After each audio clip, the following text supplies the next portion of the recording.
بسم الله الرحمن الرحیم. عرض سلام و ادب و احترام دارم خدمت تمام عزیزان.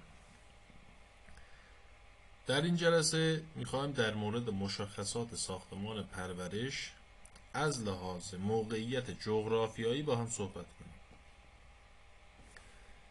دوستان توجه کنید، ساختمانی رو که شما برای انجام امر پرورش در نظر میگیرید حتما باید دارای مشخصاتی باشه که در این جلسه عرض میکنم خدمتتون.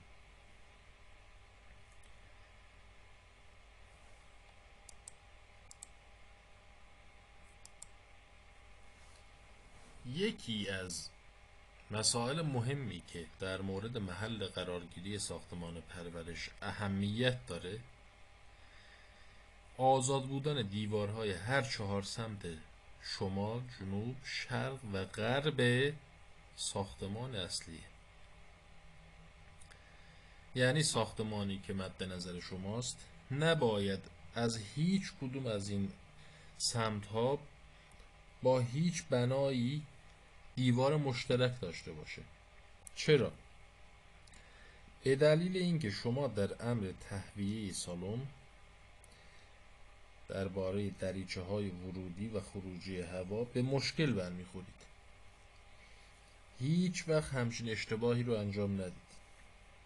من دیدم دوستانی رو که میخوان توی زیرزمین خونهشون مرغداری بزنن، خونهشون هم داخل شهر، میان توی پشت بوم خونهشون میخوان مرغداری بزنن، داخل حیاط خونهشون میخوان مرغداری بزنن. گذشته از بحثی که در مورد بوی سالن هست که بعدا خدمتتون عرض میکنم،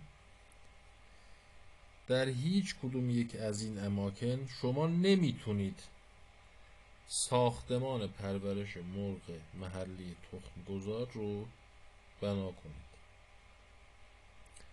دلایلش رو بعدا خدمتتون عرض میکنم. یکیش که همین تهویه.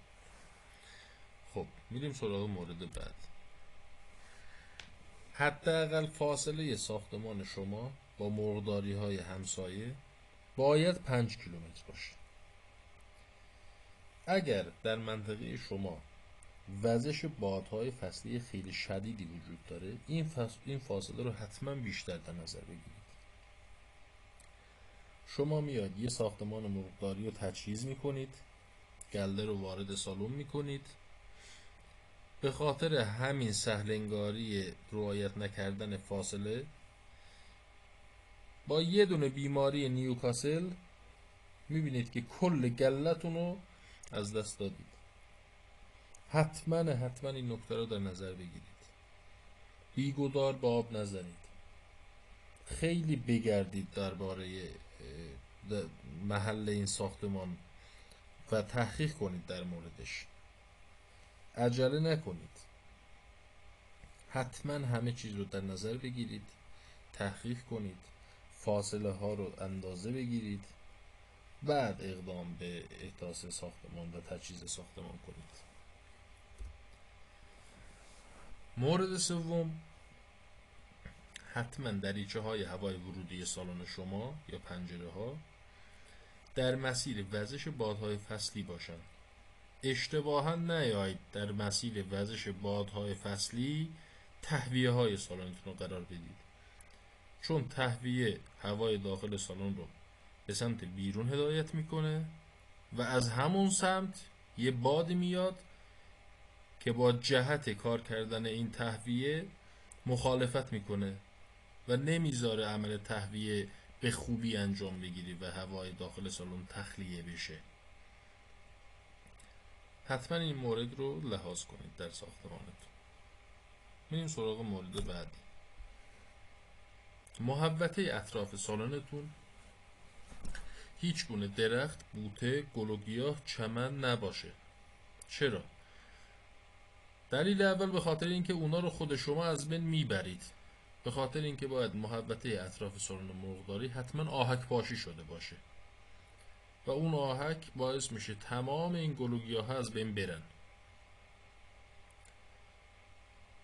دلیل دوم، هر جایی که فضای سبز و گل و گیاه باشه حتما پرنده هم هست. بالاخره میاد اون طرفا. بین پرندگان بیماری مشترک وجود داره. ویروس هاشون به راحتی به همدیگه انتقال پیدا میکنه. یه گنجشک کوچیکی که حاوی بیماری نیوکاسل میاد اونو انتقال میده به مرغ‌های شما. در عرض چند روز کل گلتون تلفات میده. به این نکته هم توجه داشته باشید. حداقل فاصله با مناطق مسکونی 5 کیلومتر باید باشه. ببینید دوستان، بوی سالن مرغداری خیلی شدیده. نیاییم خودمونو الکی توجیه کنیم که من با یک سری مواد شیمیایی میتونم بو رو پایین بیارم و امثال این چنین توجیهات. کسانی که اون اطراف زندگی میکنن واقعا اذیت میشن و هدف شما از احداث سالن مرغداری کسب درآمده، نه اینکه بعد چند هفته کارتون به شکایت کشی بکشه. حتما این مورد رو از اول در ذهنتون داشته باشید. این فاصله رو رعایت بکنید. از تماشاتون بسیار ممنونم. فراموش نکنید که در کانال عضو بشید و کانال رو با دیگر دوستان خودتون به اشتراک بگذارید. تا جلسات بعدی، خدا نگهدار.